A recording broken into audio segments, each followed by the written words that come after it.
Hello বন্ধুরা, দেখো আমি এই বাটিটার মধ্যে এখানে আমি 2 চামচ চালের গুঁড়ো নিয়েছি, 2 চামচ বেসন নিয়েছি, আর একটু নুন দিয়েছি, একটু লঙ্কার গুঁড়ো দিয়েছি, আর একটু মিষ্টি দিয়েছি, দিয়ে জল দিয়ে একটা এই ঘন ব্যাটার করে নিলাম। এবার আমি দেখো এখানে আমি চাল কুমড়ো একটু খুব বেশি মোটা না, এইরকম মিডিয়াম করে আমি কটা চাল কুমড়ো আমি কেটে নিয়েছি এরকমভাবে। এখানে আমি কড়াইতে তেল দিয়েছি। এবার আমি এই একটা চাল কুমড়োর পিসকে এই গোলার মধ্যে ডুবিয়ে তেলে দিয়ে দেবো। এভাবে আমি সবকটাই দিয়ে দিচ্ছি।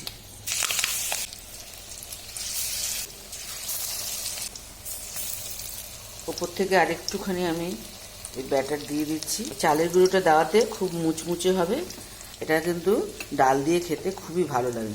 এবার আমি আস্তে আস্তে এগুলোকে উল্টে দিচ্ছি। এভাবে উল্টে পাল্টে আমি গোল্ডেন ব্রাউন করে ফ্রাই করে নেব। দেখো দুটো সাইডই লাল করে ফ্রাই করা হয়ে গেছে। এবার আমি নামিয়ে ফেলছি।